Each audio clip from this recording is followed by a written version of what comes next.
Bonjour à tous, merci d'être venus ce soir pour cette conférence très certainement la dernière conférence de Volt Sciences Po cette année universitaire. Aujourd'hui nous avons l'honneur de recevoir Alain Ternoir. Merci d'être avec nous ce soir. Alors Alain Ternoir, pour vous présenter rapidement, vous êtes né à Lyon, en zone libre, pendant la Seconde Guerre mondiale. Vous êtes le fils d'un gaulliste social, Louis Ternoir, que vous avez pu croiser un temps à l'Assemblée nationale, alors qu'il était député et que vous avez été élu dans la 5e circonscription de la Loire en 1967. Vous aviez alors 25 ans et étiez le plus jeune député de la 5e République, après avoir réalisé un doctorat en droit et un DEA de sciences politiques. Vous avez été durant ce mandat le rédacteur et rapporteur de la proposition de loi de 1972 dite sur le racisme, qui est encore en vigueur aujourd'hui et qui permet de condamner l'incitation à la haine, notamment CNews, très régulièrement. Allez savoir pourquoi. Vous avez également été membre de la délégation française à l'Assemblée générale de l'ONU et député au Parlement européen, peu avant que ce dernier ne devienne élu au suffrage universel. Vous avez ensuite pris du recul sur la vie politique et, outre un mandat de conseiller régional de Basse-Normandie, vous n'occupez aujourd'hui plus de mandature politique. Vous prenez des fonctions au sein de l'Union pan-européenne d'abord, dont vous aviez été le fondateur du mouvement jeune de la section française en 1961, et vous dirigez d'abord la section française de l'Union pan-européenne à partir de 2003, avant de devenir le président de l'Union pan-européenne internationale en 2004, succédant à Otto von Habsburg, qui occupait cette position depuis 1973. Vous avez occupé cette position jusque l'année dernière, mais vous êtes toujours aujourd'hui le président d'honneur de l'Union pan-européenne internationale. Merci donc encore une fois d'être avec nous ce soir. Et pour commencer notre conférence, je voulais revenir sur un sujet qui nous importe beaucoup à Volt Sciences Po, puisque comme on en discutait tout à l'heure, nous sommes un mouvement jeune. Et pour le coup, vous avez été le plus jeune député de l'Assemblée nationale. Vous avez fondé aussi la section jeune de l'Union pan-européenne internationale. Avec cette expérience de jeunesse en politique et en engagement aussi en faveur de l'unité européenne, qu'est-ce que vous pensez de la nécessité de l'engagement de la jeunesse en politique qui nous touche nous particulièrement? Avant de répondre à cette bonne question, et après vous avoir remercié pour votre amical accueil, je voudrais vous dire, puisqu'on a évoqué la question de la géopolitique, vous annoncer, si vous ne le saviez déjà, que vous allez avoir la chance, vous avez déjà la chance, de vivre une période essentielle dans le bouleversement des géopolitiques mondiales. Assez largement entamé depuis un certain nombre d'années, mais qui s'accélère visiblement en ce moment dans le cadre des conflits en cours, mais pas uniquement. Et aussi par la personnalité des dirigeants des puissances en confrontation acharnée. Il y avait déjà Xi Jinping, Poutine, qui s'étaient fait valoir à leur façon, on pourra en reparler, mais s'y est ajouté depuis un peu plus d'un an maintenant un certain Donald Trump qui a une politique, si tant est qu'on puisse l'appeler ainsi, qui est très différente de tous ses prédécesseurs à Washington, à la Maison-Blanche, et qui, lui, plus que tout un autre avant lui, bouleverse la situation de façon à ce degré imprévisible, et qui donc contribue, compte tenu du poids des États-Unis dans le monde, et à notre égard en tant que Français européens, à nous affronter directement comme nous ne l'attendions pas. Mais maintenant, je vais répondre à votre première question et on pourra revenir sur la géopolitique. La question de l'engagement de la jeunesse est d'autant plus importante. Voilà, alors c'est ce que je vous ai dit, vous avez de la chance, il faut le savoir, même si on ne s'en rend pas toujours compte, c'est en général quand le parcours est très largement avancé qu'on prend conscience de la période que l'on a traversée. Moi j'en ai plus modestement traversé dans mon parcours, puisque j'ai été élu comme vous l'avez rappelé, en 67, Et j'avais guère plus d'1 an de mandat de député quand j'étais confronté aux événements de mai 68, qui ont beaucoup agité d'ailleurs ce quartier, pas uniquement ce quartier. Et j'en garde un certain nombre de souvenirs, pas inintéressants d'ailleurs, parce que comme j'étais le plus jeune à l'Assemblée nationale, que je sortais à peine de la faculté, je me suis retrouvé face à mes anciens camarades, moi membre de la majorité, qu'ils contestaient dans la rue. Donc c'était un moment intéressant. Donc pourquoi, comment s'engager en politique jeune? Parce que c'est malgré tout, historiquement, traditionnellement, dans l'humanité, la jeunesse qui fait, pas exclusivement, avancer le mouvement, les mouvements en général, et donc la politique en particulier. Et comme j'étais profondément engagé en politique dès mon plus jeune âge, et que j'avais autour de moi des exemples qui ne m'avaient pas rebuté, mais au contraire qui attiraient mon intérêt, j'ai tenu à m'y engager et justement à tenter d'apporter dans l'Assemblée de l'époque, en grande partie constituée d'anciens de la Deuxième Guerre mondiale, non pas un souffle nouveau, ce qui serait prétentieux, mais une approche différente, ajustée au temps de cette époque.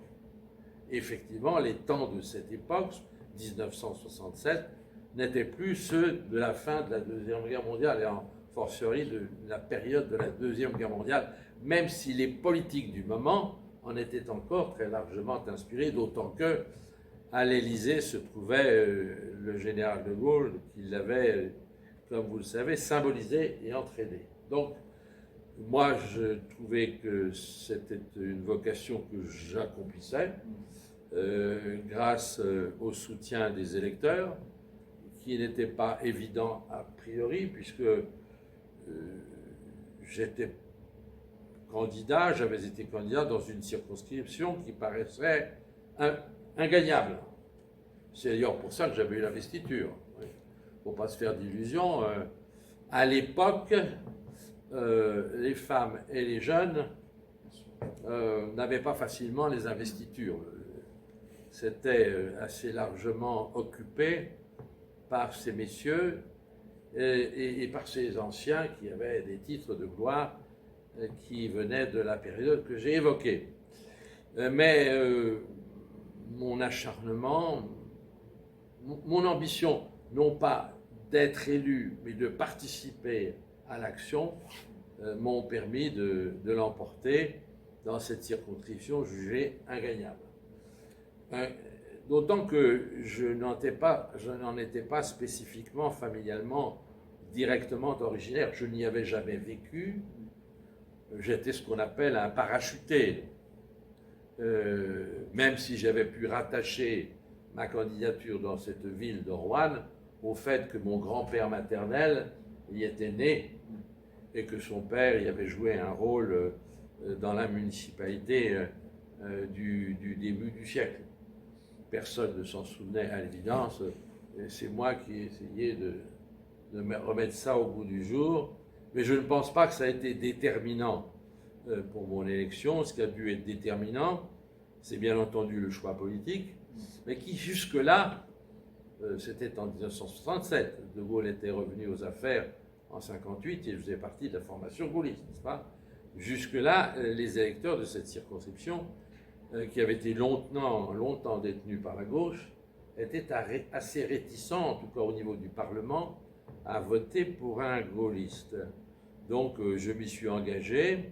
En plus, je n'avais pas voulu tenter une succession dans la région normande de mon père, d'autant plus qu'il avait été de nouveau candidat, que mon grand-père maternel, qui était lui donc né à Roanne, avait été député de Paris. Donc voilà, il fallait aller sur un terrain nouveau, mener un combat nouveau, et ça a marché d'autant plus que un siège de majorité, un siège.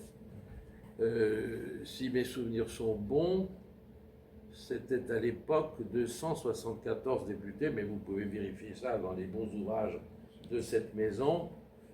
Alors nous avons été deux à prendre un siège à l'opposition à l'époque, il y avait un certain Jacques Chirac et votre humble serviteur. Donc, souvent, je me suis disputé avec lui par la suite. C'est moi qui assurais la majorité parlementaire. En fait, il n'y avait qu'un siège de majorité. Nous avions été 2 en gagnant sur l'opposition précédente. Voilà la situation. Donc, oui, je crois que le fait d'être jeune, engagé dans l'action politique, dans un poste de responsabilité, comme peut l'être un poste d'élu, de parlementaire, c'est en soi une bonne chose. Je crois qu'il faut favoriser les renouvellements permanents, faire en sorte que à chaque moment, un sang nouveau entre dans la politique pour qu'elle aborde ce goût du moment, du changement, de la réforme, de la nouveauté, et quelle est l'emprise du dynamisme que peut apporter les jeunes, même si je considère, vu l'âge que j'ai atteint maintenant, qu'on peut encore avoir du dynamisme à un certain âge. Voilà. Merci. Justement, vous étiez le plus jeune député de l'Assemblée nationale à ce moment-là. Comment est-ce qu'on fait pour se faire une place dans un hémicycle justement de personnes qui sont quand même d'un âge plus respectable, on va dire? Est-ce qu'en tant que jeune, on arrive à avoir...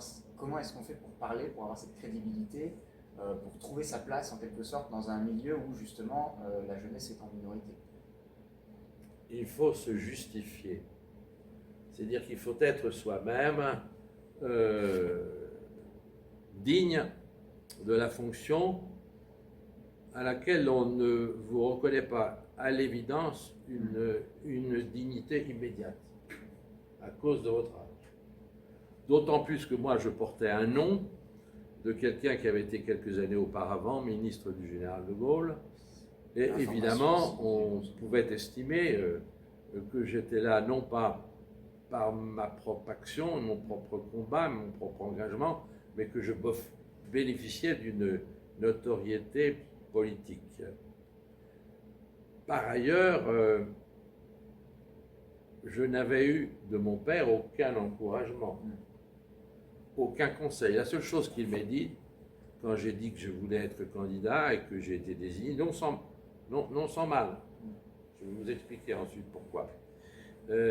Il m'a dit, surtout, ne va pas à la commission des affaires étrangères à laquelle tu aspires, on n'a rien à y faire. Si tu lis Le Monde la veille au soir, tu en sauras autant que ce que voudra bien te dire le ministre des Affaires étrangères qui viendra une fois par mois te faire un exposé. Mais va à la commission des lois, parce que là, on est en situation égalitaire avec le gouvernement. À la commission des finances, sûrement pas. L'administration des finances a les éléments que n'ont pas, quoi qu'ils en disent, les députés de la commission des finances, quels qu'ils soient de l'opposition ou de la majorité. Les autres commissions sont un peu plus techniques, mais c'est vraiment à la commission des lois, on peut, et je l'ai testé ensuite dans les sujets que j'ai pu aborder, on peut être avec des fonctionnaires de la chancellerie à un niveau sinon égal, en tout cas, à capacité de discussion suffisamment convenable. Alors pour ce qui concerne l'investiture, puisqu'on est là sur la jeunesse, quand je suis arrivé me présenter aux militants de mon parti dans cette circonscription, il y avait un ancien candidat qui rêvait de l'être à nouveau. Mais les militants du coin savaient que son expérience n'avait pas été réussie. Ils étaient à la recherche de quelqu'un, et ce quelqu'un de nouveau, c'était moi. Il a fallu qu'il se prononce. Alors on m'avait fait venir, j'étais dans une salle d'attente, et j'entendais les voix de l'autre côté de la porte où ils discutaient de ma candidature. Et j'entendais, il y a l'accent là-bas, c'était un peu l'accent lyonnais. Trop jeune, j'entendais ça pendant 1 heure. Trop jeune, inconnu. Puis finalement, quand ils ont ouvert la porte, ils m'ont dit, vous êtes accepté comme candidat à l'unanimité. Ceci étant, le président du comité d'investiture de l'époque pour mon parti s'appelait Georges Pompidou. Et il avait d'autres idées que moi, notamment un écrivain de grand talent qui était lui né à Roanne et qui voulait pousser en avant. Donc le comité d'investiture, sous l'autorité de M. Pompidou, Premier ministre à l'époque, l'a choisi comme candidat. Alors là, les militants ma nouvelle circonscription se sont dressés et ont fait un tel tapage qu'au bout de quelques jours, ils ont obtenu que finalement, on envoie cet écrivain de talent dans une autre circonscription où il n'a d'ailleurs pas été élu en 67 et que moi, je puisse être maintenu là. Voilà. Est-ce que ça a amené à ce que Pompidou, par la suite, ne m'ait pas toujours regardé d'un bon oeil? Je n'en sais rien, mais en tout cas, ça a été le cas. Voilà. Donc, je continue avec votre question, puisqu'on n'est pas fou, là, on peut parler d'anecdotes. Au moment des événements de 68, il y avait dans ce quartier pas mal de gens, et dont certains font encore parler d'eux quelquefois à la télévision, et un certain Cohn-Bendit, je ne sais pas si ce nom vous dit quelque chose, n'est-ce pas? Il était en tête des manifestations. Ce sympathique jeune homme, étudiant à Nanterre, était de nationalité allemande. Et comme il déplaisait au ministre de l'Intérieur, on peut comprendre, en tout cas pendant les manifs du mois de mai 68, il a voulu porter sa révolution de l'autre côté du Rhin, n'est-ce pas, en Allemagne. Qu'est-ce qu'a fait le ministre de l'Intérieur? Interdit de séjour en France. Alors, moi j'ai trouvé ça un peu bête. À l'époque, je disais con. Vous voyez, je trouvais ça un peu con. Donc j'ai fait une question orale au gouvernement. Il n'y avait pas les questions d'actualité comme maintenant à l'époque, inscrites au journal officiel. Mais comme les médias étaient en grève, et ceux qui, dans les médias publics, ils n'étaient pas très nombreux, pas aussi nombreux qu'aujourd'hui, qui intervenaient, contraints de le faire, ont exploité ma question orale qui protestait contre l'interdiction de séjour à M. Cohn-Bendit pour laisser croire que moi, député de la majorité, j'étais pour le mouvement, enfin, je n'étais pas contre, mais j'avais une vision un peu plus équilibrée des choses. Et ce qui fait que quand j'ai eu une réunion tout de suite après à l'Assemblée, un certain nombre de mes camarades m'ont insulté et ne voulaient plus me serrer la main. Voilà. Bon. Mais ça n'était qu'un mauvais moment à passer, puis finalement, les choses ont été bien comprises, et au bout du compte, j'avais eu raison, puisque Cohn-Bendit est bien revenu. Voilà. Donc, ça a plutôt humilié le ministre de l'Intérieur que moi qui avais dit que c'était une erreur, à ma façon. Voilà. Est-ce que je peux vous dire autre chose sur ce sujet? Non, non. Mais je peux avoir d'autres anecdotes à vous raconter. Je ne suis pas là pour ça. Mais comme l'assistance me le permet, me semble-t-il, je peux continuer. Donc voilà pour cette période. Quand on est jeune à l'Assemblée nationale, il y en a eu d'autres depuis, heureusement. Il y en a quelques-uns en ce moment. Il faut effectivement se faire prendre en considération. Et pour se faire prendre en considération, il faut avoir des sujets d'intervention. Et le faire avec apparemment compétence. On vous demande d'être plutôt, on est plus exigeant avec vous qu'à l'égard d'un ancien que l'on connaît. Voilà. Mais je n'ai pas eu de grosses difficultés. Et j'ai pu introduire quelques sujets. On m'a choisi pour un certain nombre de rapports, notamment l'abaissement de la majorité. C'est moi qui ai pris l'initiative de proposer la loi contre le racisme et l'antisémitisme. C'est devenu la loi fondatrice que les médias appellent à tort la loi Pleven, qui était le ministre de la Justice, garde des Sceaux de l'époque, et qui était très réservé, parce que entouré des magistrats qui le conseillaient, il pensait que cette nouvelle législation compliquerait plutôt la tâche des magistrats qu'elle ne répondait à un vrai problème. Mais le Premier ministre de l'époque, Chaban-Delmas, et le président de la République, Pompidou, m'ont apporté un soutien, ce qui fait que la proposition a été adoptée à l'Assemblée, à la Commission des lois, à l'unanimité, dans l'Assemblée à l'unanimité, et au Sénat, c'est la même proposition. Ils en avaient d'autres, mais ils ont choisi la mienne à l'unanimité. Voilà.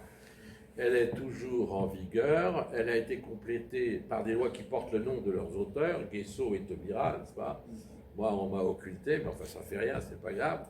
Il faut l'appeler la loi de 72, parce qu'elle est vraiment la loi fondatrice en la matière.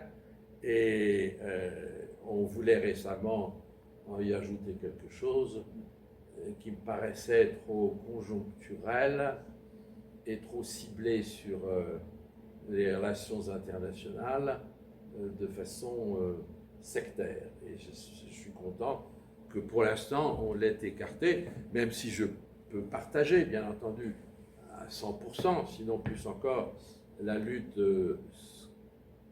contre l'antisémitisme. Ça va de soi. D'ailleurs, qui a, d'après mes renseignements, un peu agité cette maison il y a quelque temps. Mais il ne faut pas trop préciser. Il faut, dans ce genre de domaine, le racisme, l'antisémitisme, la discrimination, il ne faut pas rentrer dans le détail, parce que sinon, si vous rentrez dans le détail, vous avez une immensité de cas qui vont se présenter et auxquels la loi ne peut pas répondre. Donc, restons général, laissons aux tribunaux le soin, par la jurisprudence, de la mettre en application. Et c'est comme ça que ça se passe. Et moi, ça me convient. Même si, quelquefois, ça m'a provoqué quelques difficultés avec certaines personnes qui ont été condamnées du fait de ma loi. Ça vous intéresse que je vous en parle de ça? Pourquoi pas? Non, parce que ce n'est pas le sujet d'aujourd'hui, mais puisque on est en famille, je veux le faire.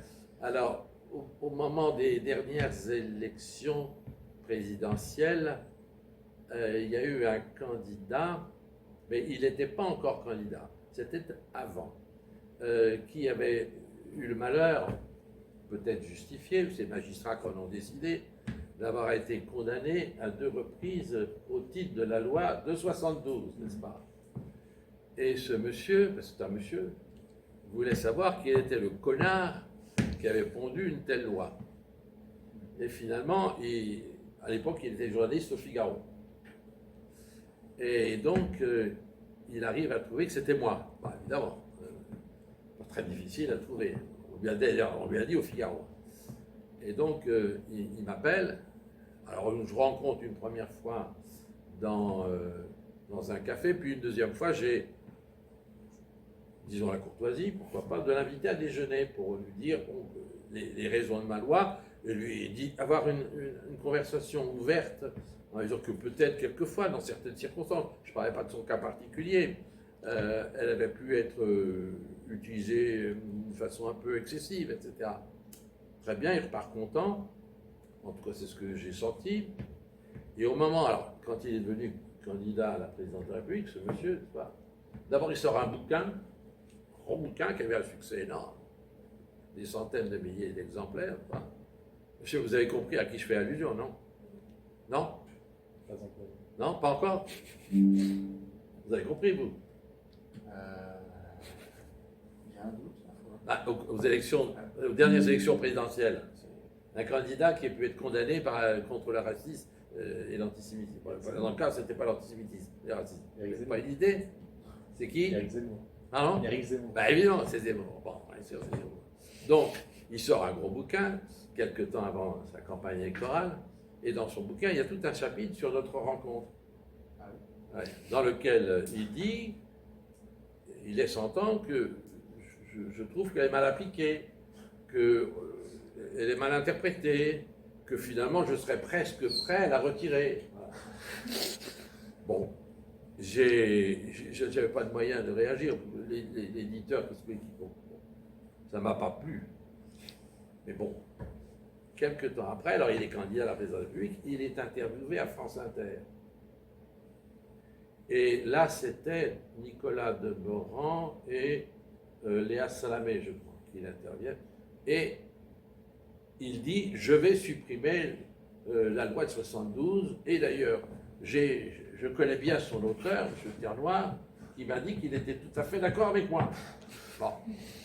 Alors là, je prends une lettre immédiatement, parce que ce n'est pas moi qui l'ai entendu, mais c'est des proches de ma famille qui m'ont dit. Donc j'envoie une lettre à France Inter pour démentir totalement.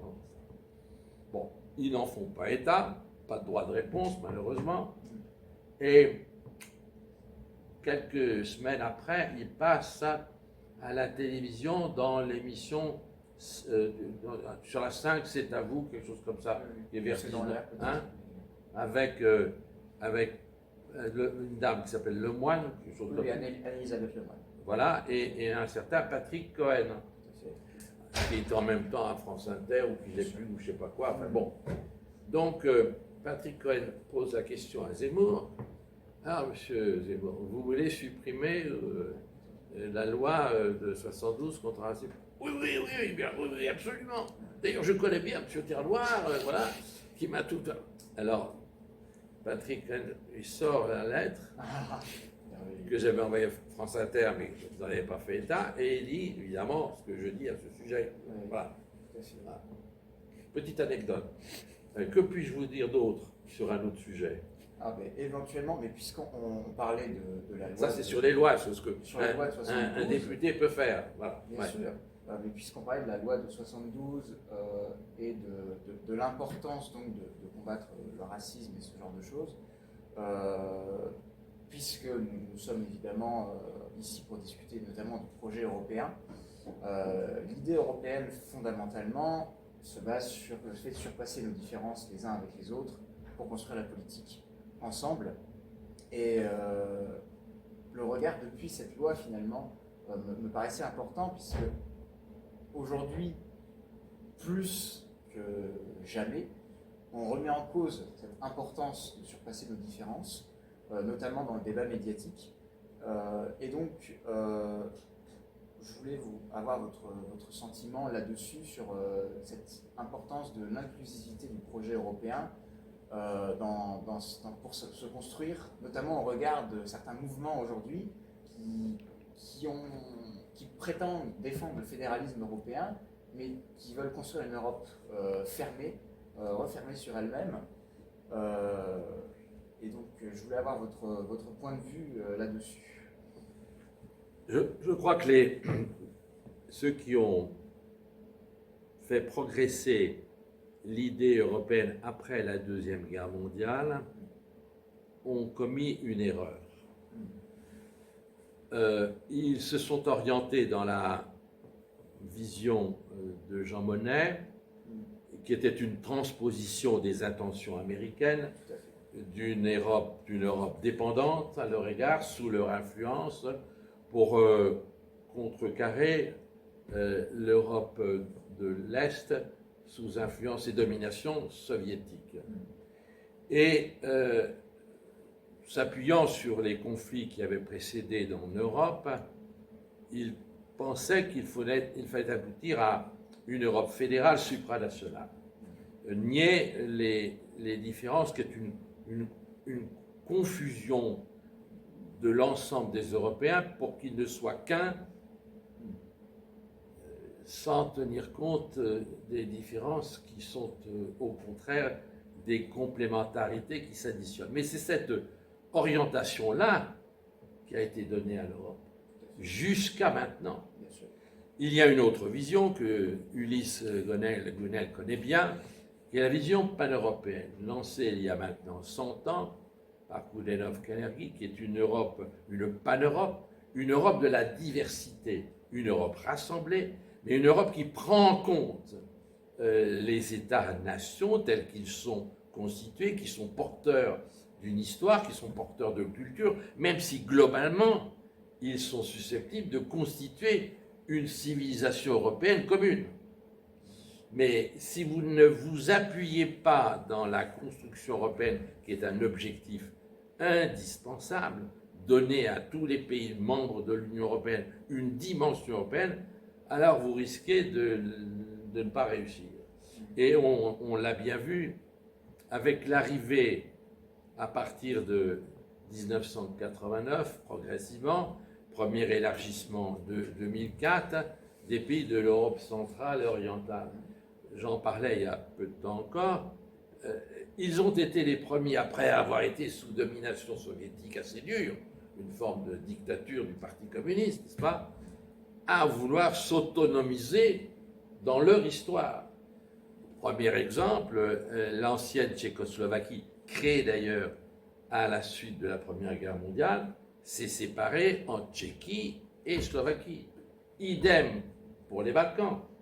L'ex-Yougoslavie a explosé dans des conflits internes, rudes, avec une guerre, avec des guerres, pour se reconstituer ensuite en nations différentes, Slovénie, Croatie, Bosnie-Herzégovine, et même maintenant Monténégro. L'Albanie était déjà indépendante, Macédoine, devenue Macédoine du Nord, Serbie et le Kosovo.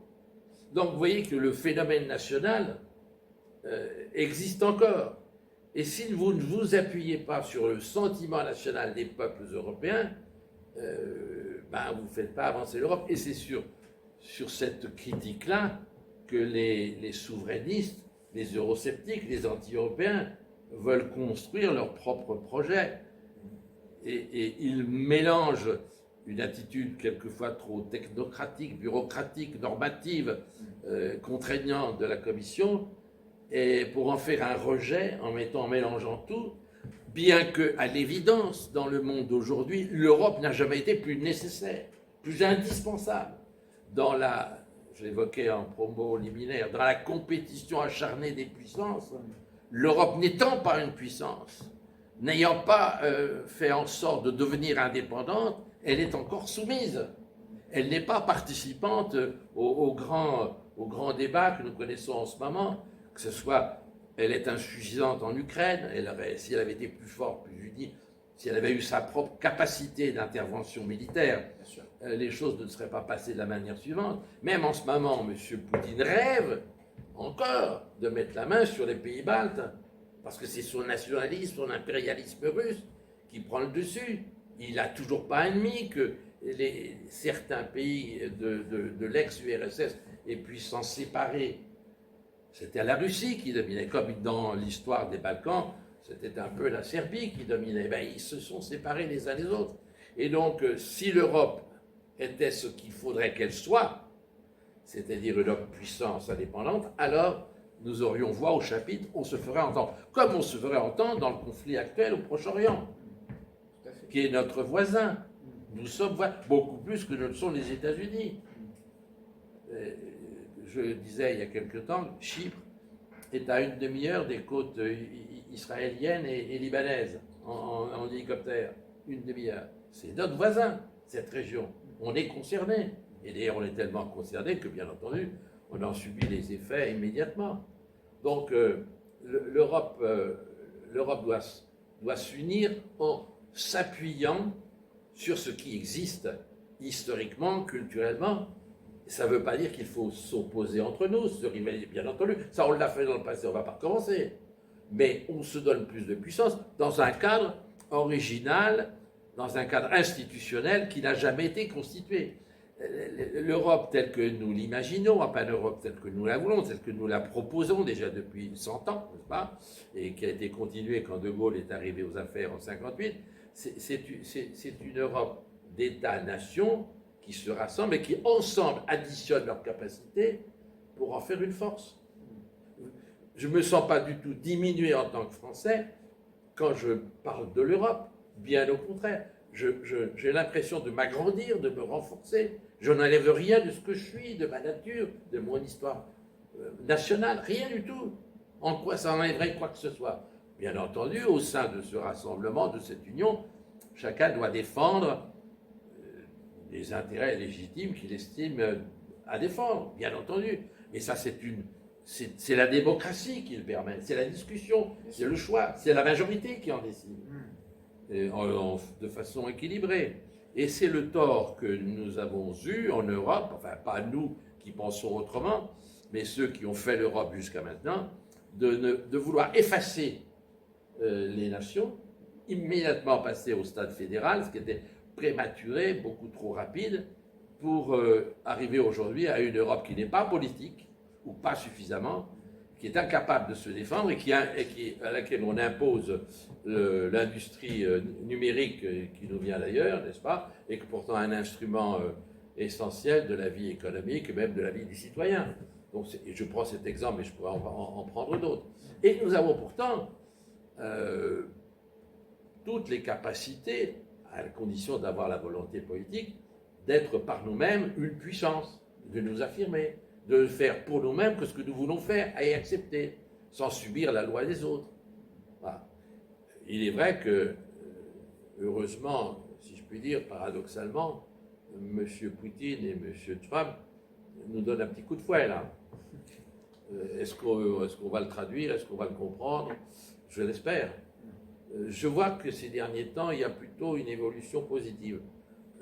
Je vois par exemple que Mme Meloni, en Italie, a rapidement compris que Dieu le Père sur terre, qui était Donald Trump pour elle, qui dit maintenant du mal du pape, et puis il fait beaucoup de bêtises, c'est le moins qu'on puisse dire, l'amène à changer de position, comme elle a déjà changé de position sur la question migratoire très rapidement. Elle devient réaliste. Est-ce que nos nationalistes, nos populistes en France, si par malheur, je dis les choses comme je le pense, ils arrivaient aux affaires, ils évolueraient de la même façon? Je n'en suis pas sûr. Je n'en suis pas sûr, d'autant plus qu'il y a en France un autre mouvement de l'autre côté qui aura plutôt tendance à les pousser aux excès. C'est ce que je crains. Mais les élections de l'année prochaine ne sont pas encore intervenues, par essence, n'est-ce pas? Faisons en sorte qu'elles donnent à la France et à l'Europe une chance pour vous et pour la France d'être autrement. Très bien. Alors, vous avez parlé de la manière dont a été construite l'Europe, alors en différenciant, bien sûr, en expliquant vos différences avec la vision de Jean Monnet, tout à fait comprendre. J'aimerais, vous avez vécu en direct et en tant qu'élu à ce moment-là la période giscardienne qui était importante pour l'intégration européenne qu'on connaît aujourd'hui. Comment est-ce qu'on fait comment est-ce que s'est construite l'Europe et comment est-ce qu'on peut construire l'Europe aussi? Les deux questions sont différentes, même si elles se rejoignent. Et comment faire pour avoir quel a été ce mécanisme d'intégration et comment devrait-il être à l'avenir? Je vais rejoindre deux questions en une qui me semblent aujourd'hui très importantes, puisqu'évidemment, il est clair que nous avons besoin de nous unir. La question est de savoir comment est-ce que jusque-là ça a fonctionné et comment est-ce qu'on devrait envisager les choses pour l'avenir. Quand j'avais votre âge, l'Europe apparaissait comme une chance, c'est-à-dire comme une réponse à ce qui s'était passé à deux reprises dans le XXe siècle. Et les horreurs que ça avait provoqué, l'abaissement que ça avait provoqué aux puissances du XIXe siècle, la Grande-Bretagne, l'Allemagne et la France en particulier. Les effets du nationalisme, le nationalisme c'est la guerre, les rivalités exacerbées, etc., les revanches. Donc l'idée de l'Europe s'imposait pour les gens de ma génération. Ils militaient pour l'Europe, c'était non pas pour tous, mais en tout cas pour un certain nombre de ma génération, une évidence. Depuis, elle s'est constituée à sa façon, en mettant un peu de côté, et c'est probablement son erreur principale, non pas la culture, comme disait Jean Monnet, on disait qu'est-ce que vous feriez, on referiez, il dirait, je commencerai par la culture. Je veux bien, moi je commencerai par la politique. Par essayer de rapprocher la vision, l'approche politique. Et c'est là que nous en revenons à la géopolitique. Vous voyez bien qu'encore aujourd'hui, la vision géopolitique de nos amis et voisins espagnols n'est pas celle que nous avons en France, qui est plus tournée vers ce qui lui vient de l'Est, de l'autre côté du Rhin, et de la Méditerranée. Quant à nos amis italiens, qui n'ont jamais été très intégrés par les questions géopolitiques, ils s'y mettent, mais eux aussi, ils ont cette sensibilité méditerranéenne, évidemment. En revanche, ceux qui nous ont rejoints, les pays baltes, ils sont encore dans l'obsession de la Russie, bien compréhensible. De même pour les Polonais, qui ajoutent l'obsession allemande. Oui. On a tous des approches qui tiennent à l'histoire, qui peuvent être différentes. Donc c'est dans cette diversité, ce n'est pas des contradictions, c'est une diversité qu'il faut essayer de faire venir, de faire lever une idée, un intérêt commun au regard du reste du monde. Là où nous avons eu probablement commis une erreur, à mon avis, c'est qu'on n'a pas suffisamment tôt arrêté les frontières extérieures de l'Union européenne.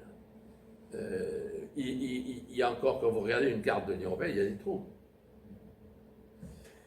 Bien entendu, on ne peut y réunir que ceux qui veulent s'y retrouver, s'y sentir et s'y développer, mais il y en a déjà suffisamment, a priori, qui pourraient s'y trouver et qui n'y sont pas.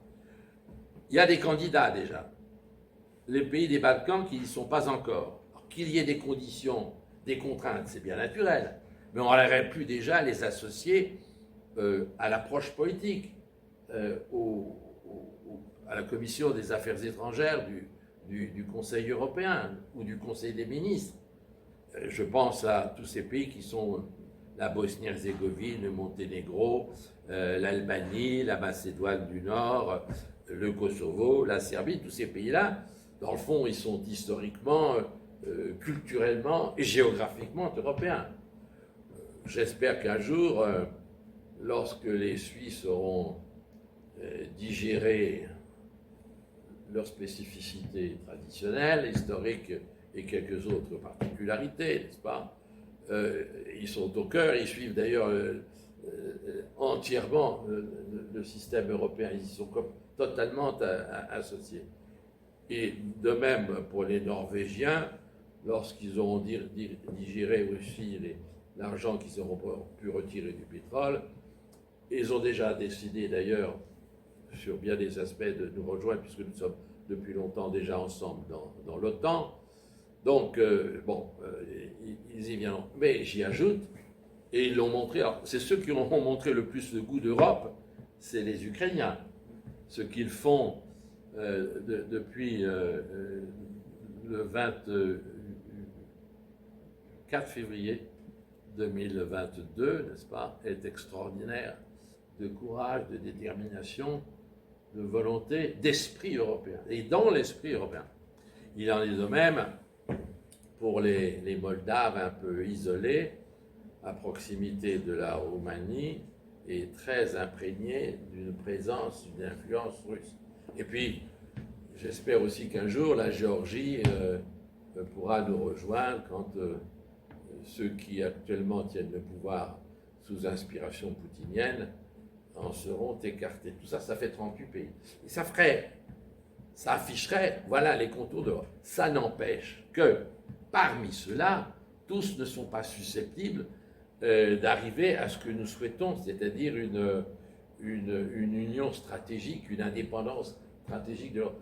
Seul dans cette indépendance stratégique de l'Europe, qui est indispensable pour répondre aux grands problèmes de l'heure, se trouveront ceux qui peuvent le faire, ceux qui veulent le faire, ceux qui voudront l'assumer politiquement. Mais au moins pour la grande Europe, affichons-la telle qu'elle devrait l'être et telle que le souhaitent les peuples de ces pays-là. Voilà ce que je souhaite. Merci beaucoup. Alors, justement, sur la manière d'unir l'Europe aujourd'hui, on voit qu'on peut trouver une forme de consensus qui surpasse aujourd'hui les clivages politiques. Depuis certains gaullistes qui déjà s'ouvraient à l'idée européenne, De Gaulle disait que de toute façon, si la Belgique était attaquée, c'était la France qui était attaquée, par exemple. Giscard, qui a montré tout de même un engagement européen important, était un libéral. Otto von Habsburg était issu de la monarchie. Et aujourd'hui, on a des sociologues comme Dominique Méda qui défendent un social-fédéralisme européen. Ça montre qu'on peut penser l'unité européenne depuis plein de points de vue différents qui pourraient sembler contradictoires, mais pourtant, on est capable de la penser. Vous, avec l'expérience que vous avez vue politique, de toutes ces oppositions qu'il y a pu avoir.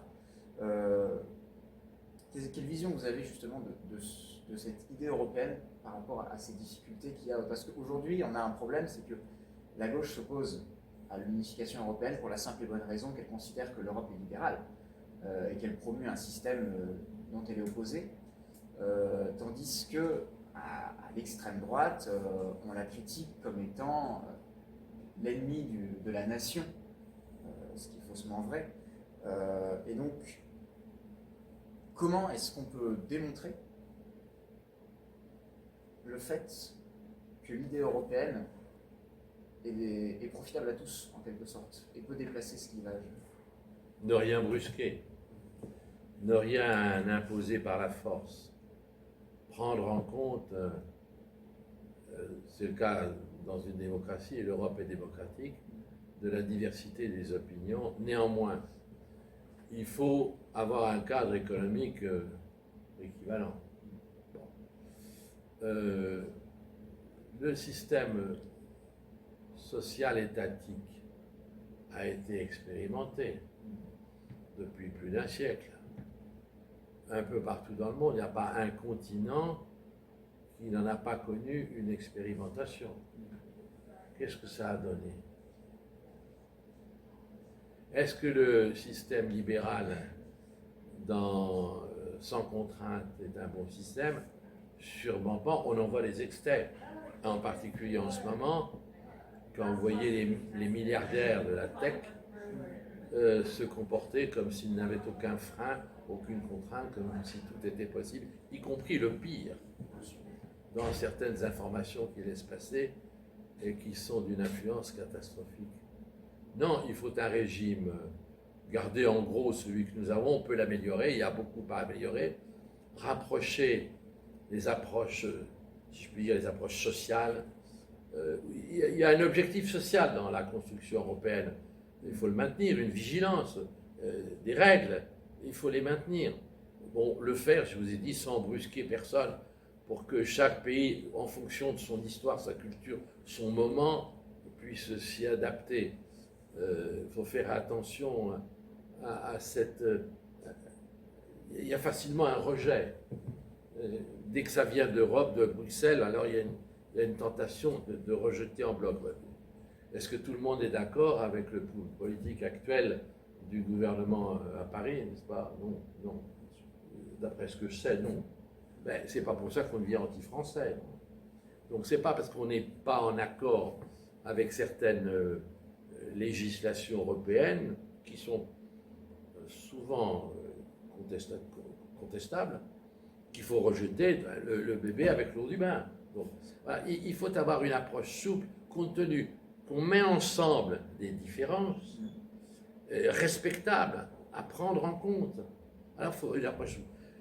C'est ainsi on a commencé et qu'on va continuer à faire sur le plan social. Est-ce que le système français en la matière est idéal? Sûrement pas. Est-ce que le système ultra-libéral de l'Irlande, y compris sur le plan fiscal, est idéal? Non. Donc essayons de rapprocher progressivement sans rien brusquer. Voilà ce que je pense nécessaire. Mais il faudra bien un jour arriver quand même à harmoniser certaines dispositions qui créent des distensions internes. Vous voyez que la situation économique financière en France est ce qu'elle est, n'est-ce pas? Parce que nous avons un laisser-aller dans certains domaines que les autres ne veulent pas partager. Donc il va bien falloir que nous nous disciplinions de façon collective. Je dis toujours sans brusquer, mais quand même, il faut faire cet effort collectif, parce que sinon on ne peut pas constituer cette entité européenne qui nous paraît par ailleurs indispensable quand nous disons Europe puissance indépendante. Les États américains, qui n'est pas un exemple, ont des différences législatives hein, sur des sujets importants. Ouais. On parle beaucoup aux États-Unis de l'avortement, de la peine de mort, etc. Ce sont des sujets importants de société. Et bien, dans les États américains, il est différent. Le système allemand est plus général, mais nous ne serons pas les États-Unis d'Amérique, nous serons éventuellement les États-Unis d'Europe, avec une histoire, avec 23 langues. Et aux États-Unis, ils ne parlent que l'anglais, quelquefois l'espagnol. n'entend encore plus jamais l'indien, d'après ma connaissance, hein. Plus jamais. Ils ont écarté celui-là. Mais voilà, donc nous avons 23 langues, donc c'est notre diversité est source d'enrichissement. Ça ne nous empêche pas, sur certains sujets, et je pense à la défense, on y arrivera, à avoir un objectif commun, parce que nous aurons des frontières communes à défendre, des intérêts globaux communs à défendre. Il faut y arriver. Je ne crois pas qu'on y arrivera en remodelant de façon européenne, c'est mon sentiment, l'OTAN. L'OTAN est un objet américain, même si les Américains ne s'y intéressent plus, l'abandonnent de fait, ne respectent pas sa clause de l'article 5. Je ne vois pas bien comment nous pourrions rénover de l'intérieur l'OTAN, et donc je crois que nous aurons tout intérêt à constituer une organisation européenne de défense indépendante, de défense et, dans la formule que j'employais tout à l'heure, de l'indépendance stratégique. C'est plus large que la défense. Nous nous sommes envahis autrement, d'une façon apparemment moins agressive, mais encore plus efficace de mon point de vue, par la Chine. Nous sommes agressés par la Russie. Il faut que nous soyons capables, dans tous ces domaines, d'être nous-mêmes en défense et en protection, y compris quand il faut quelquefois de faire une certaine forme de ce mot vilain, n'est-ce pas, considéré vilain par certains, de protectionnisme.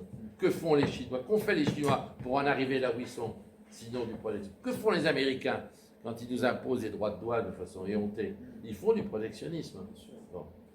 Et est-ce que vous croyez qu'on peut pénétrer en Russie aussi facilement qu'on pénètre dans l'Europe? Non. Donc, il faut protéger l'Europe si on veut aussi qu'elle se constitue en force et en puissance. Non pas en force agressive, mais en force qui sait défendre ses intérêts légitimes. Et c'est dans ce cadre-là, à mon avis, que je vois la jeunesse aujourd'hui, française, européenne en général, la possibilité d'un épanouissement et d'un engagement. Je suis un peu déçu quand je trouve, c'est ici une exception évidemment, n'est-ce pas, qu'il n'y a pas assez de jeunes qui s'engagent pour l'Europe, qui n'y croient pas, même si beaucoup ont profité des avantages du système Erasmus, ça ne va pas au-delà. Ça ne les amène pas à être suffisamment engagés. Quand je vois que, par exemple, dans les votes qui s'expriment pour les deux mouvements les plus extrêmes en France et qui sont effectivement, de fait, quoi qu'ils en disent, anti-européens, ben, leur électorat potentiel, tel qu'on le constate en ce moment, se trouve en grande partie chez les jeunes. Bien sûr. Et pour moi, c'est un peu incompréhensible. Je ne vois pas dire. Les uns devraient être internationalistes, donc d'abord européens, et les autres, ils n'ont pas compris qu'en étant européens, on est encore plus français. On se donne une chance, à travers l'Europe, d'avoir une influence que nous n'avons plus. Vous n'avez pas compris ça, hein? C'est plus de France, c'est pas moins de France. C'est incroyable. Plus de France. Hein? Bien sûr, tout à fait. Bon, voilà. Le fait de se mettre ensemble fait que chacun d'entre nous, on est individuellement plus fort quand on est ensemble en réalité, en même temps de devenir une force collective. Évidemment. Bon, voilà ce que je peux dire pour l'instant. Vous avez une autre question? Non, pour l'instant non, mais si je peux éventuellement répondre à la vôtre, qui est de répondre à cette incompréhension, je pense que au niveau de la gauche radicale, à mon avis, il y a je pense qu'il y a l'espoir justement de voir une Europe qui satisfasse leurs convictions sociales a disparu, et que le fait de ne plus avoir cet espoir les amène à se révolter contre tout ça et ne plus croire en fait finalement à une forme internationaliste, d'autant plus que, si je puis préciser, le parti de gauche radicale qui est la France Insoumise est très jacobin, et donc par définition restreint son action d'abord avant tout au niveau national et a un certain scepticisme avec la possibilité de construire une politique qui surpasse le seul échelon national, tandis qu'à droite, à l'extrême droite que représente le Rassemblement national, je pense qu'on joue sur le fait que l'Europe est un parfait bouc émissaire et que se retrancher de manière facile, en quelque sorte, mais sur l'idée que c'est la faute de l'Europe et donc revenir sur la France et la France d'abord est facile, mais fonctionne très bien en réalité lorsque on n'a pas les structures de débat, d'information et de discussion commune qui permettent de se rendre compte que c'est pas vrai, en quelque sorte. Alors, les événements en cours, cette confrontation des puissances devrait pourtant les éclairer. Est-ce que la France d'aujourd'hui, telle qu'elle est, sans parler de ce qui s'est passé en domaine économique et financier et qui l'a considérablement affaibli, est susceptible de faire face au rouleau compresseur chinois par elle-même et par elle seule? Sûrement pas. Est-ce qu'elle est capable de parler haut et fort pour se faire entendre par un certain Donald Trump qui n'entend que sa propre voix en écho permanent? Est-ce que Xi Jinping a l'intérêt d'ouvrir un petit œil sur ce que pourrait dire un Français s'il dit mais ça suffit, on ne veut pas de vos voitures électriques, non, non, non. Soyons sérieux. Nous n'avons de chance d'exister dans les années qui viennent face à ces puissances que si nous sommes plus nombreux, plus forts, rassemblés, et que nous résistons à leur pénétration différente, mais à leur pénétration qui tente à nous éliminer et à nous utiliser les Chinois comme marché principal, les Russes comme champ de bataille et les Américains comme punching ball. Donc voilà, je ne comprends pas comment, moi, je ne suis pas de ce côté-là, mais je ne comprends pas comment ils raisonnent comme à 20 ans. On ne peut pas ne pas comprendre ça, c'est simple. C'est simple. Se retourner sur soi-même, sur son précaré, dans le monde d'aujourd'hui. Je veux bien encore au 19e siècle, enfin on n'est plus au 19e siècle, on est au 21e, et dans un autre monde qui s'est transformé, et auquel il faut vivre, dans lequel il faut vivre, et on ne vivra pas séparé dans son petit coin, c'est pas vrai. En tout cas, regardez comme on est traité.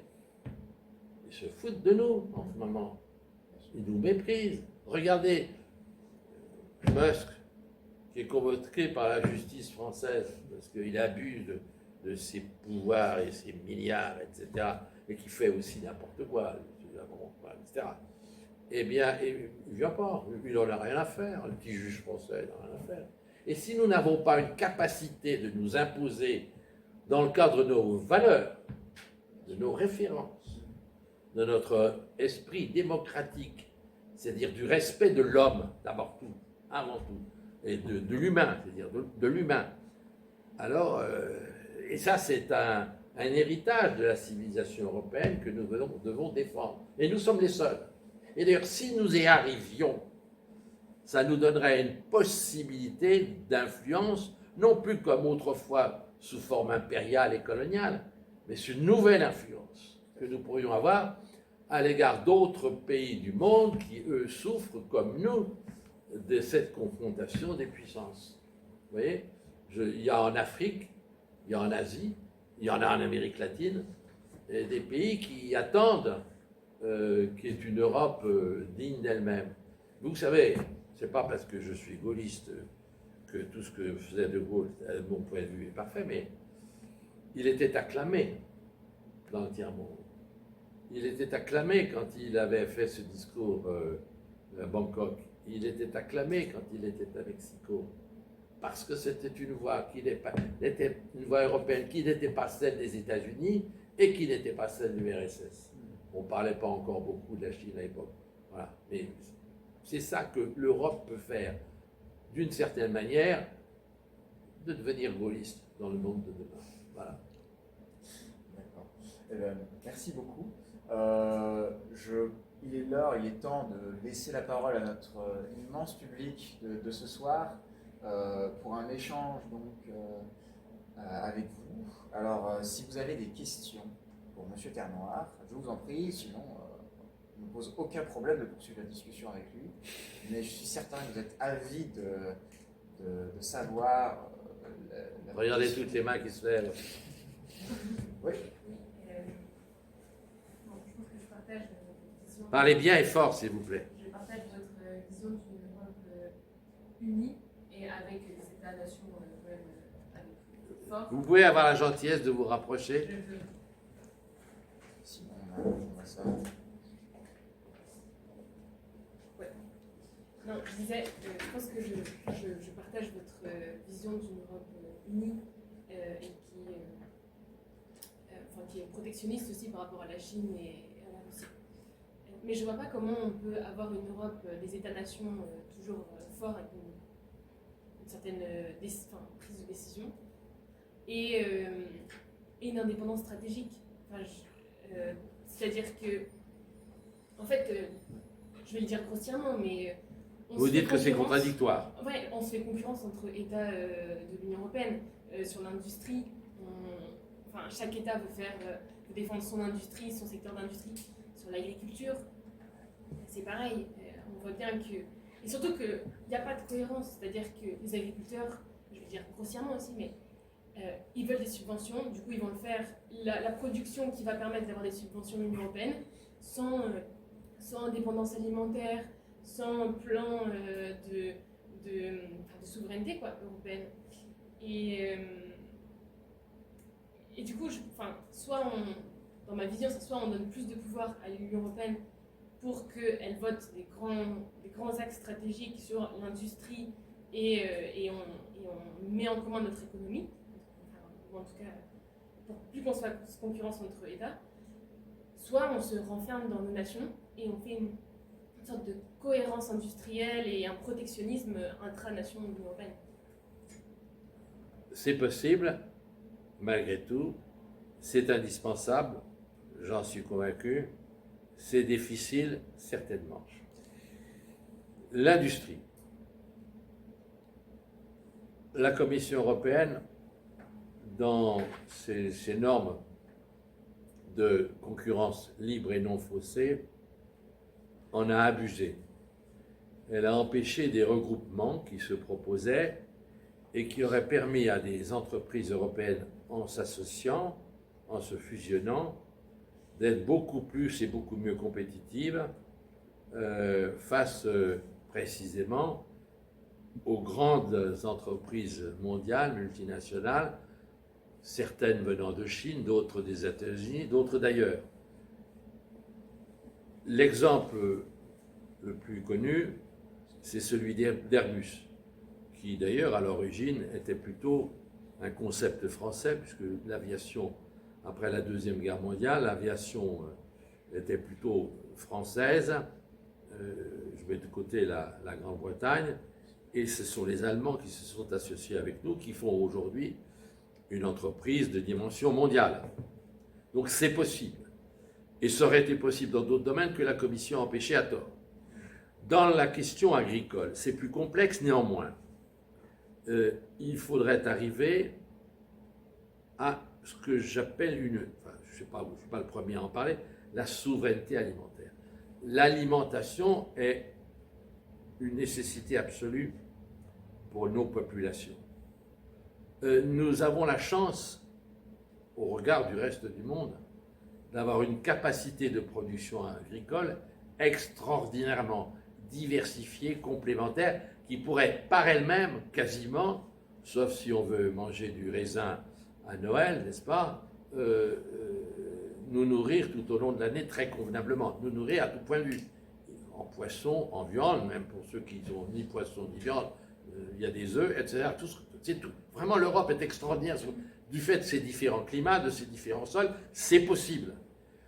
Ça implique un minimum d'organisation, ce qui n'a jamais été fait par la Commission, où elle ne pouvait probablement pas le faire parce que les États ne le souhaitaient pas.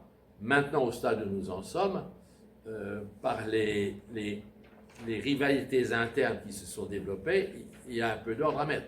Et le pays qui en souffre le plus en ce moment, qui était au départ de la politique agricole le mieux placé, c'est la France, qui a perdu beaucoup de terrain, à la fois dans la viande, dans les poissons, et même dans les productions de fruits et de légumes. Nous gardons une capacité, mais s'il y avait un peu d'organisation progressive, là aussi sans brusque, je suis convaincu qu'on pourrait y arriver. Et ne pas faire pénétrer dans l'Europe des produits que nous sommes capables de faire nous-mêmes, quand on n'en a pas besoin, quand on a une production suffisante, on peut se protéger. On n'a pas besoin de vaches d'Argentine. Moi, je vois dans les régions que je connais, on a supprimé beaucoup de troupeaux de vaches de viande qui faisaient une très bonne viande. Et maintenant, pour prendre de la viande qui nous vient, qui est hormonée ou qui est gonflée, où on met de l'eau, etc. Non, protégeons l'agriculture française, puisque nous voulons aboutir à une souveraineté alimentaire. Et ça, c'est un protectionnisme qui ça mérite une certaine organisation. La PAC était une idée française, ça a même été assez largement imposé par les gouvernants de cette époque-là, c'est-à-dire entre les années 60, 66, hein, et il faut y revenir. S'il faut subventionner, dans quelques cas, subventionnons, mais l'idéal, ce serait d'arriver à, oui, certes, une agriculture qui serait peut-être plus chère qu'elle n'est imposée aujourd'hui par la compétition des grandes surfaces, mais qui répondrait aux besoins essentiels, c'est d'assurer l'alimentation des Européens. Quitte à payer un peu plus cher, oui, mais pour cela, ça implique aussi que dans d'autres secteurs, le pouvoir d'achat des citoyens européens. Donc, je pense que c'est possible, c'est pas facile, c'est pas évident, mais c'est une question de, là aussi, comme pour tout en matière européenne, avant tout, c'est la volonté politique. Si vous réussissez à dégager une majorité au sein du Conseil européen qui devrait prendre plus de poids qu'il n'en a aujourd'hui, avec une volonté politique des mêmes objectifs, même géopolitique, même orientation, même vision qu'on doit avoir de nos relations avec les États-Unis, avec la Chine et avec la Russie, à ce moment-là, vous verrez que l'Europe se fera mieux qu'elle ne s'est fait. Ce qui s'est fait n'est pas mauvais, mais elle a des défauts, elle a des insuffisances et commis des erreurs.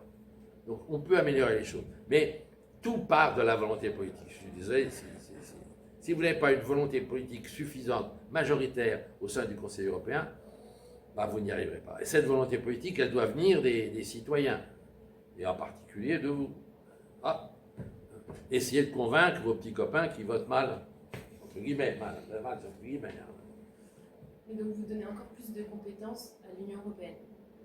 Dans certains domaines, oui, et dans d'autres, au contraire, il faut utiliser le système de, comment ça s'appelle déjà, c'est jamais le... L'intergouvernemental. Pardon, non, oui, non, le mot que j'oublie toujours, et qui fait, faut donner... La subsidiarité. Voilà, subsidiarité, plus de subsidiarité, beaucoup plus de subsidiarité. Allez à l'essentiel. Je crois que maintenant, la défense est devenue un domaine essentiel. Tout à fait. Je pense que l'alimentaire est un domaine essentiel. Je pense que l'industrie est un domaine essentiel. Nous l'avons beaucoup trop abandonné. Je pense qu'il faut une union bancaire, il faut une ouverture des marchés. Et puis, il faut avoir une approche sociale exigeante, mais il ne faut pas brusquer les choses, exigeante.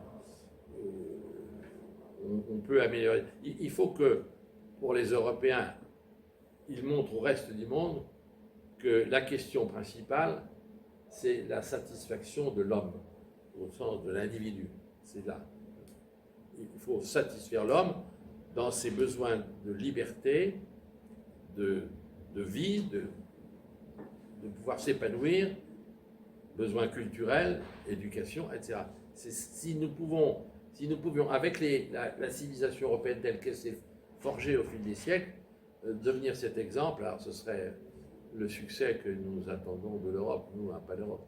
Voilà. Ça viendra peut-être. Je l'espère.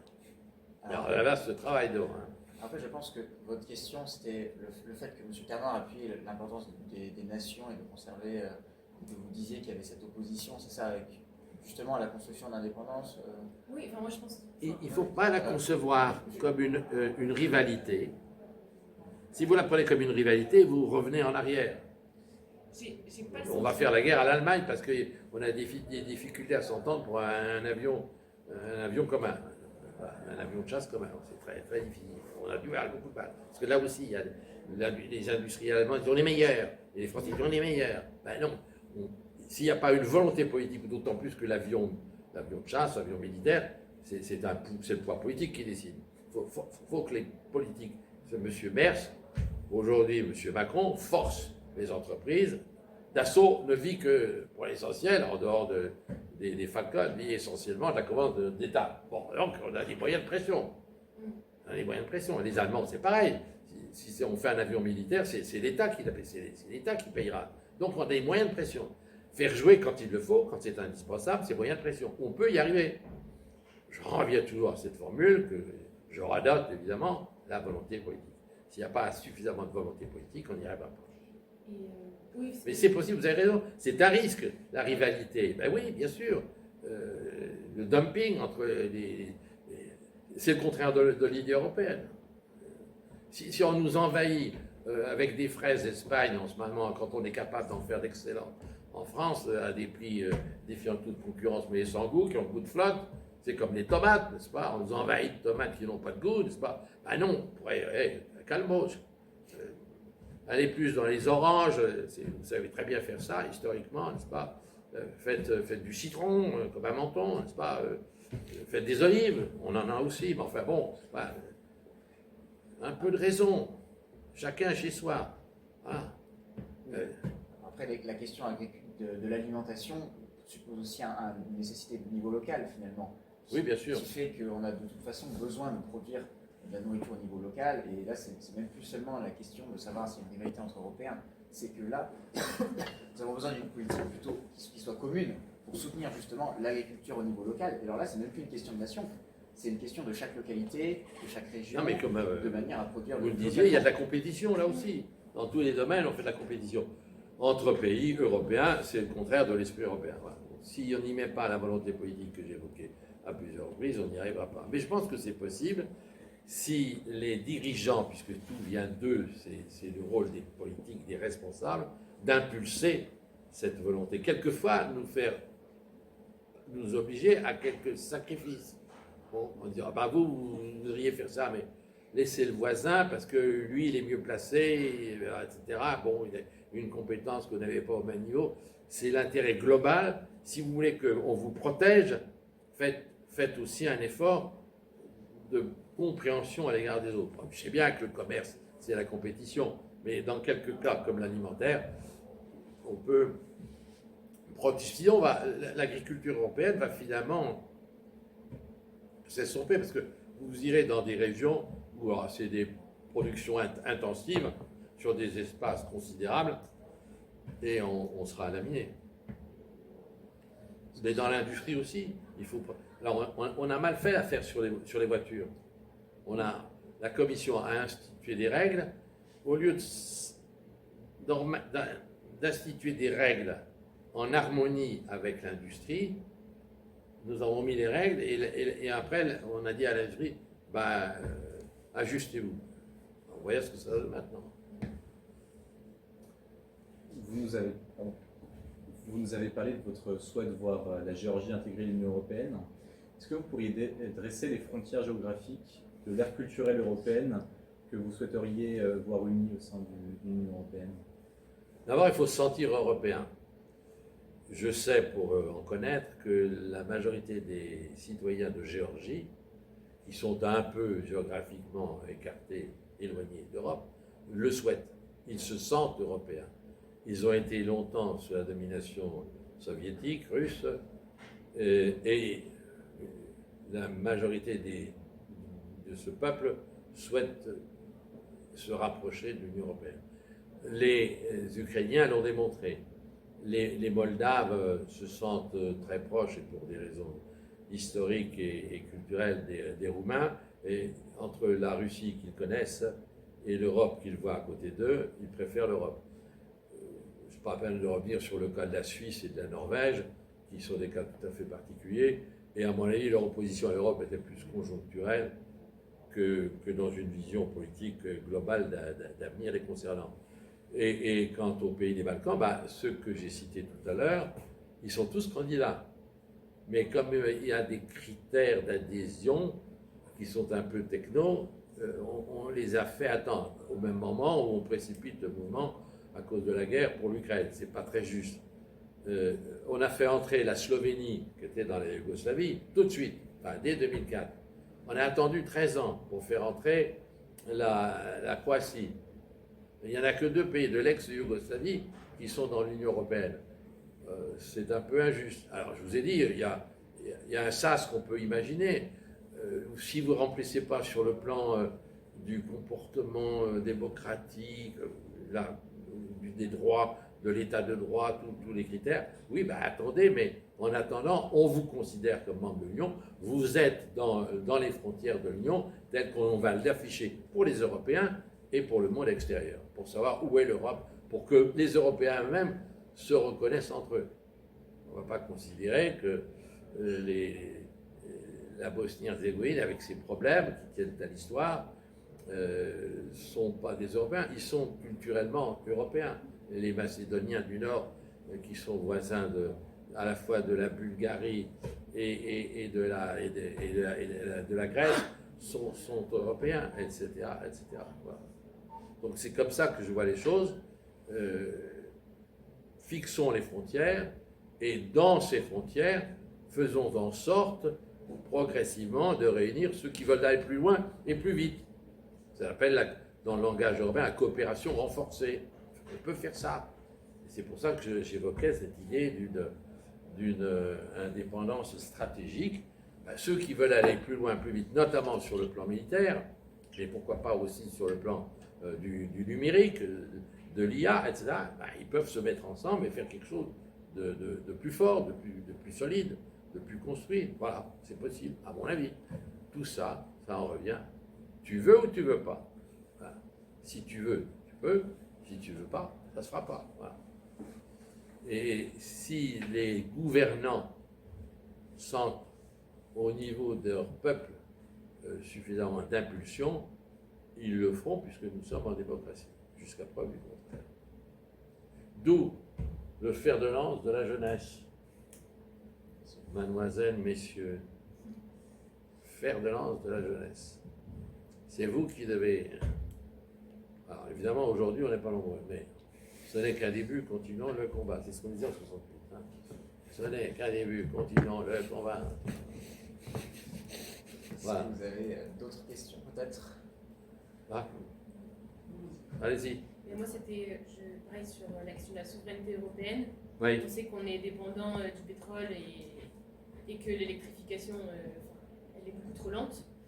Donc les autres États qui ont du pétrole vont jouer sur ça et vont nous mettre en concurrence entre pays de l'Union européenne. Et donc je ne vois pas comment est-ce qu'on peut favoriser cette transition énergétique très rapidement.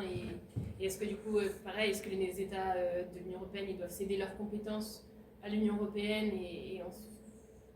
Mais voilà, toujours cette question des États. C'est un gros retard, la question de l'énergie, qui est par ailleurs fondamentale.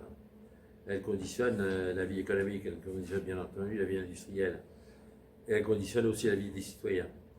Ceci étant,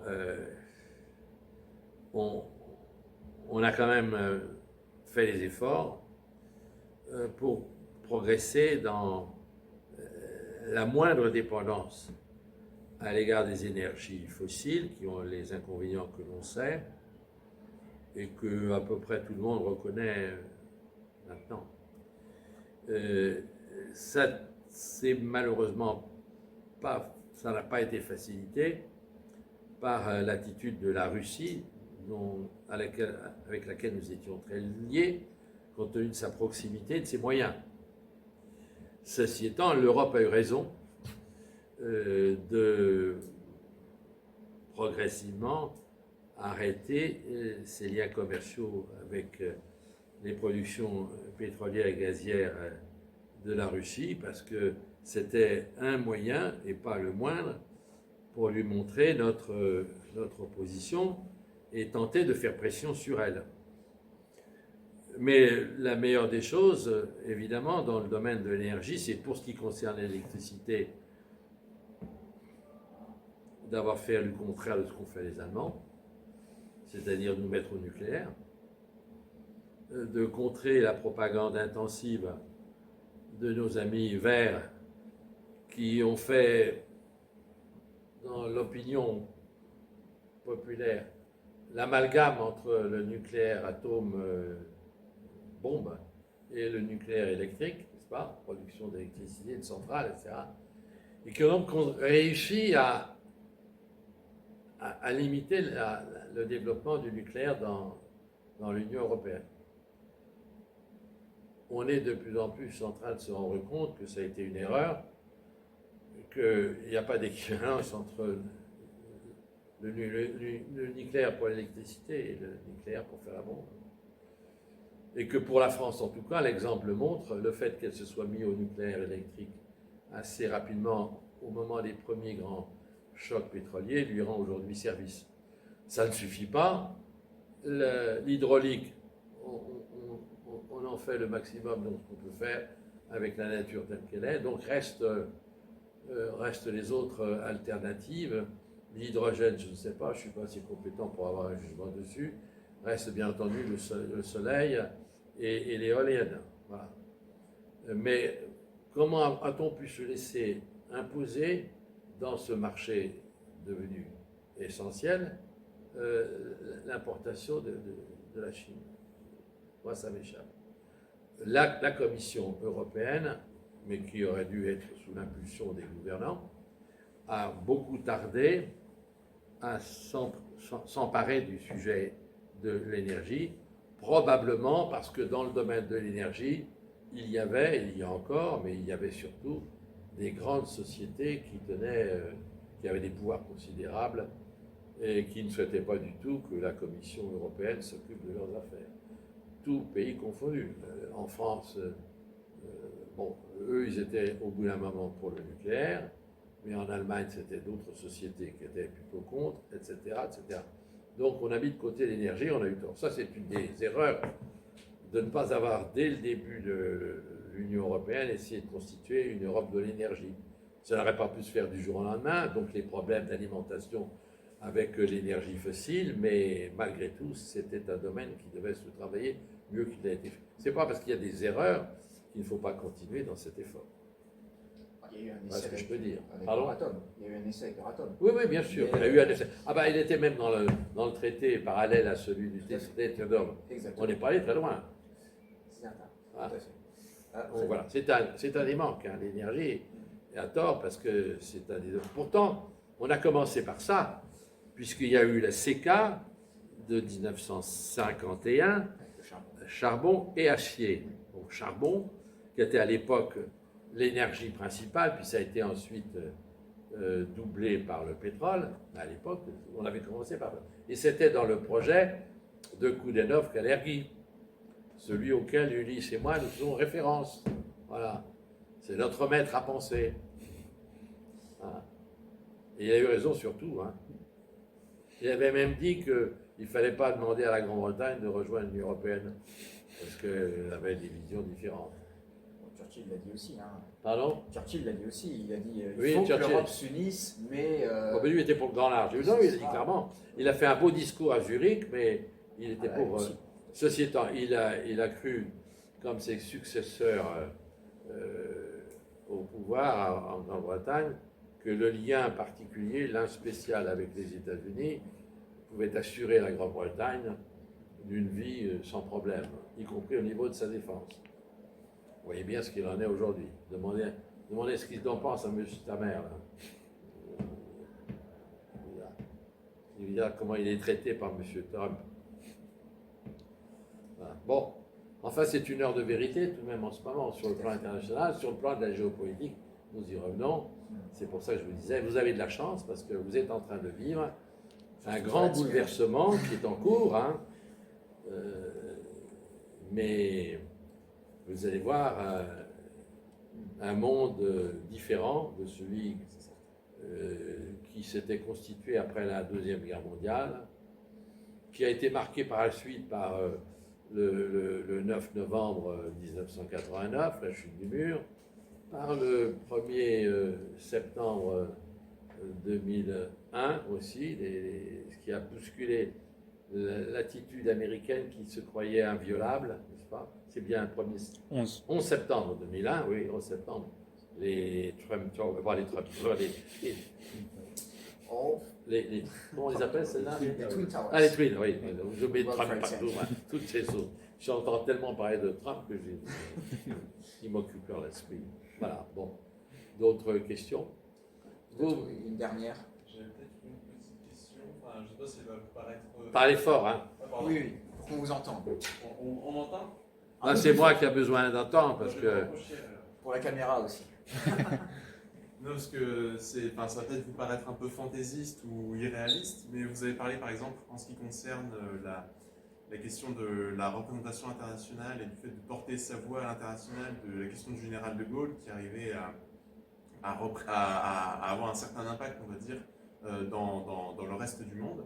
Du coup, est-ce qu'une question pour l'Union européenne, un enjeu pour l'Union européenne, ce serait de réussir à se doter d'une personne ou d'un poste en tout cas qui réussirait à incarner l'ensemble de la volonté des Européens? Parce qu'on voit qu'aujourd'hui c'est pas forcément le cas, parce qu'il y a Ursula von der Leyen, mais sa nomination elle résulte plus de tractations entre partis, où les places, dans un parlement où les places sont nommées à la proportionnelle, donc c'est très déconnecté on va dire d'une réelle volonté citoyenne directe d'une certaine manière. Du coup, est-ce qu'une des directions que devrait essayer de prendre l'Européenne, ce serait pas de se diriger, je sais pas, vers une élection du président de la Commission européenne au suffrage universel européen ou quelque chose comme ça? Bon, c'est très irréaliste en ce moment, mais à l'heure actuelle. Mais... C'est irréaliste fantaisiste, mais vous avez raison. Vous connaissez l'anecdote de Kissinger? Non. L'Europe, quel numéro de téléphone? Vous connaissez ça? Face à Xi Jinping, face à Poutine, face à Trump, qui? Il n'y a personne. Il y a 3 Alors, personnalités. oui, enfin, non, oh là là, vous avez, attendez, vous avez mal compté, hein, Non, mais pardonnez-moi. entre Antonio Costa, qui est président du Conseil européen, Oui. Ursula von der Leyen, la présidente de la Commission, et Kaja Kallas, qui dirige la partie de le commissariat aux affaires étrangères Oui. de l'Union européenne. Oui. Donc, c'est-à-dire qu'il y a 3 personnes qui, officiellement, sont censées avoir une voix et une représentation à Et l'international. vous avez aussi Oui, la on a présidente avancé. du Parlement européen qui Tout à fait, avec qui se fait Roberta valoir Metsola, là-dessus, exactement. n'est-ce pas? Oui. Donc, c'est l'objectif. Arriver à ce que les Européens, par la voie démocratique, se donnent un jour une direction politique par la voie démocratique, donc majoritaire, dans la diversité des opinions, par la voie majoritaire, se donne une direction. Je crois qu'il faudrait avancer progressivement. Commencer peut-être par le Conseil européen, c'est mon idée, qui est, lui, constitué des gouvernements en exercice issus des choix démocratiques des différents pays européens. Et qu'au sein de ce Conseil européen, ils en choisissent un des leurs, non pas M. Costa, aussi sympathique soit-il, mais qui est dans l'opposition à son pays. Il est en dehors, il est plus au gouvernement portugais. Donc moi, je suis plutôt pour que ce soit un Premier ministre ou un président choisi au Conseil européen qui joue pendant peut-être 2 ans et demi ce rôle de correspondant, de président, d'impulse, de celui qui impulse, voilà, et qui soit au regard du monde extérieur et des Européens, la personne qui sera, sinon le chef, en tout cas le responsable. Et ce serait un commencement pour personnaliser, donner une direction. Que le Conseil européen soit non pas la Commission qui devrait pour moi devenir l'administration d'un gouvernement européen. Gouvernement. Et ce serait un membre du Conseil européen élu à la majorité qualifiée par ses pairs qui deviendrait pendant, mettons, 2 ans et demi, le président de l'Union européenne. Et il aurait une légitimité parce qu'il serait issu de son pays, enfin, il aurait été élu soit en France par le suffrage universel, soit par une majorité parlementaire pour la plupart des autres, mais au moins ça donnerait un début à ce que vous appelez une fantaisie irréaliste, mais qui pourrait, à mon avis, permettre à l'Europe de se constituer au regard des Européens comme quelque chose qui existe. Voilà. Alors évidemment, vous aurez aussi des oppositions, mais bon, c'est la démocratie, ça nous le savons. Ils ne connaissent pas en Chine, ils ne connaissent pas en Russie, mais nous, on connaît, on va le garder quand même.